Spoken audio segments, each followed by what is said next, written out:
방송과 함께하는 여러분, 오늘 우리 신앙생활에서 아주 친근하게 느끼는 우리의 언어들이 있습니다. 바로 동정녀 마리아. 거기에 대해서 다시 한번 성경 안에서 의도를 새기는 시간 갖겠습니다. 그래서 이런 질문이 왔어요. 마리아가 동정녀? 정말 맞나요? 네, 성서에서는 분명히 동정녀로 말을 하고 있습니다. 특히 마태복음 1장, 자, 마태복음 하고 누가에서 특히 그렇습니다. 예, 이건 조금 후대에 쓰여졌어요. 마르코복음보다 한 15년 남짓 늦게 쓰여졌는데, 여기에서 윤영기 특별히 1장에서 이렇게 이야기를 합니다. 우선 이걸 먼저 들려드리고 이게 무슨 의미로 이런 말씀을 하셨나 생각해 보겠습니다. 자, 마태복음 1장에 보면 먼저 족보에서부터 벌써 이걸 내비치고 있거든요. 16절에 보면 요셉을 낳았는데, 그러면 이제 요셉은 마리아한테서 이런 예수가 태어났다 했는데 요셉을 빼버립니다. 그냥 마리아에게서 요셉 없이 예수를 말하려고 하거든요. 그게 1장 16절입니다. 그리고 이제 어떻게 탄생됐는가 이렇게 풀어가는데 18절부터 보면 요셉과 약혼했는데 살기 전에, 부부생활 하기 전에 마리아가 성령으로 잉태했다. 그러니까 이게 뭡니까? 여기서도 지금 마태복음에서도 어때요? 예, 동정성을 말하죠. 남자 없이 여자가 아이를 낳았다. 예, 그래서 지금 그러니까 이제 이걸 얼마나 지금 풀어가려고 노력을 하는지요. 그래서 이렇게 되면 가늠이에요. 같이 안 살거든요. 이스라엘 결혼 풍습이 1년 떨어져서 살다가 이제 결혼하고 결혼식을 올리고 정식으로 부부가 한 집에서 사는데, 지금 떨어져 살 때 마리아가 아이를 가졌다는 것입니다. 그래서 요셉이 고민 얼마나 고민되겠어요. 그래서 파혼하려고 했는데, 그건 뭐냐면 주님의 천사가 뭐라면 성령으로 말미암아 잉태된 것이니까 받아들여라, 이런 말씀이 나오는 거예요. 또 누가복음을 보시면요, 누가복음 1장에 보면 자, 천사가 여기도 등장을 합니다. 하느님 전달 중간 매개자 역할을 하죠. 천사가 마리아한테 나타나서 자, 은총을 입으시니요, 예, 가득히 입었다. 예, 가득히는 후대에 덧붙였습니다. 어쩌면 예로니모 성인의 영향이 아니냐 이렇게도 봅니다. 예, 그래서 뭐라고 하냐면 그 시골에 있는 그 아가씨 마리아를 찾아와서 뭐라고 하냐면, 예, 지극히 높으신 분의 아드님이 될 분, 예, 그분이 너 안에 잉태될 것이다, 이런 말을 하는 거예요. 여러분들이 1장 누가복음 1장 30절 32절에 나오는 말씀입니다. 그러니까 뭐라고 하냐면 분명히 말해 34절입니다. 이겁니다. 1장 34절입니다. 분명히 밝히는 거예요. 동정녀라는 것을. 저는 남자를 알지 못하는데, 자, 안다로 표현을 했어요. 남녀가 같이 사는 것을, 부부생활 하는 것을. 저는 남자를 알지 못하는데 어떻게 그런 일이 있을 수 있겠습니까? 분명히 남자 없이 아이를 가진다는 거예요. 지극히 높으신 분의 힘에 의해서 되는 일이다. 그래서 지금 특별히 마태복음하고 누가복음 1장에서 이렇게 동정성을 얘기하거든요. 그러면 이제 분명히 성서에서는 등장을 합니다. 자, 이 동정성을 우리가 어떻게 이해할까? 요거예요. 그래서 지금 중요한 걸 여기서부터 우리가 지금 말씀을 대하는 태도, 자세가 여기서부터 아주 필요한 것 같습니다. 우리가 생각하는 동정성을 상상하면 안 되겠습니다. 예, 그리고 우리 복음은 여성의 생리 자체를 말하려고 하지 않아요. 예수님을 말해서 하느님을 비춰주고 우리 구원을 말하는 그게 복음이에요. 한 여성이 뭐 처녀냐 아니냐 동정성이냐 비동정성이냐 이건 관심 없습니다. 그런데 복음을 떠나서 우리가 상상을 하는 거예요. 우리가 한번 상식적으로 생각해 보실까요? 이게 맞는 처신인가? 그래서 복음이 말하려는 의도를 우리가 포착하고 그걸 만나는 거예요. 그러면 뭐냐?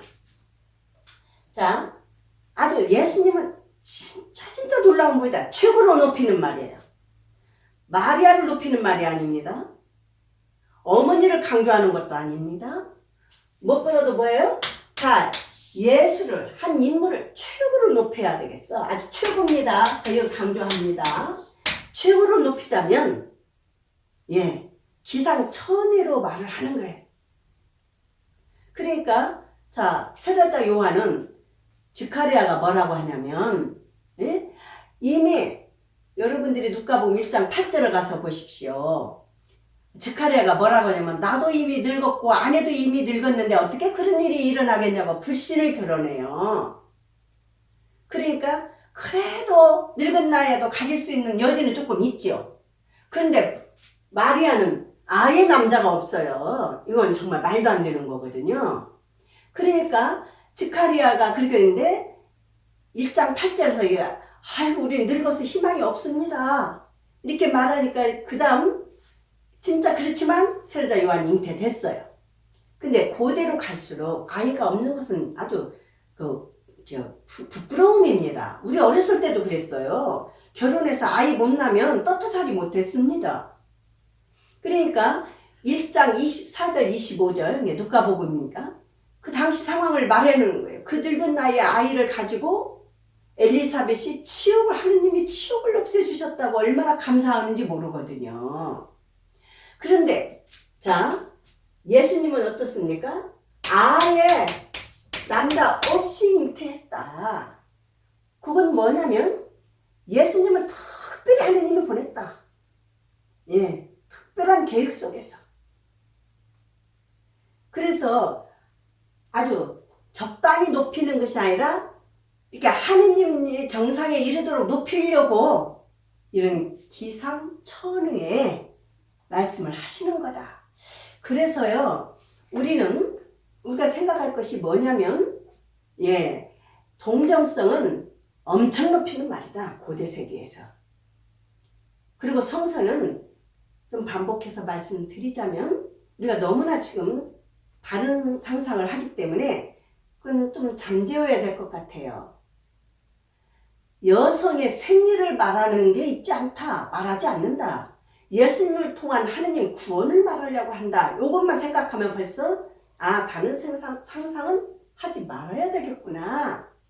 얼마나 예수 중심으로 하느님을 제시하려고 복음은 동정성을 등장시켰나.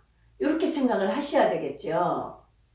그래서 우리가 뭐 어떤 심리적인 것 또는 감정적인 거 있죠. 어머니에 대한 친근함이 있어서 그런 걸 뻗쳐서 복음을 내로 끌어들이면 안 돼요. 그러니까 복음에 못 미쳐도 안 되지만 넘쳐도 안 되는 것입니다. 중요한 것은 정도. 복음이 말하려는 의도가 무엇이었느냐. 하느님의 뜻을 우리가 만나는 거겠지요. 그래서요. 많은 상상을 하지 말자. 예. 그래서 만약에 여러분들이 자 성서를 보십시오. 만약에 정말로 이게 맞다면 성서 많은 부분 다 돼야 돼요. 마르크복음 3장 6장에 보면 예수님의 형제들이 있습니다. 여러분 6장에 가보십시오. 남자 형제만 4명이 드러나요. 예수님 빼고 그러니까 5형제인 거죠. 야고보, 요세, 유다, 시몬. 예수님까지는 5형제 아닙니까? 누이들도 있다는데 그것뿐입니까? 사도행전 12장, 15장, 21장에 보면 예수님의 제일 큰 동생 야고보가 등장합니다. 우리 그 원시 교회에서 부활 이후에 큰 역할을 합니다. 야고보가. 갈라디아서 2장을 보십시오. 거기도 예수님의 형제 야고보가 등장합니다. 예, 예루살렘 모교의 기둥이라고 합니다. 케파, 야고보, 요한, 이게 주 역할을 한 거예요. 우리 초대교회에 큰 역할을 했습니다. 또 한 가지, 우리의 하느님 이 복음에 어떤 것도 옆에 놓거나 위다 놓을 수 없는 것입니다. 혹시나 이런 감정 안 가지셨나요? 이런 것도 굉장히 감상적인데, 우리 세상의 가치대로 아버지가 엄격하면 어머니를 움직여서 아버지를 좀 누그러뜨리고 그런 식으로, 다시 말하면 신앙에도 그런 걸 가져와. 이건 내가 상상하는 거예요. 인간의 어떤 심정으로 하느님을 끌어내리는 거죠. 그래가지고 어떻게 합니까? 하느님은 무서운 분이야. 그래서 어머니 마리아를 통해서 중재를 하고, 요한복음에 그 물을 포도주로 그 중재 아닙니다. 그래서 우리가 그런 식으로 하느님의 자비를 마리아를 통해서 약화시키면 안 됩니다. 마리아도 인간이라 하느님 자비 못 따라갑니다. 완벽하지 못합니다. 완벽한 자비입니다, 하느님은. 그런데 어떻게 보면 무섭고 심판 비슷한 하느님을 만들면 안 되지요.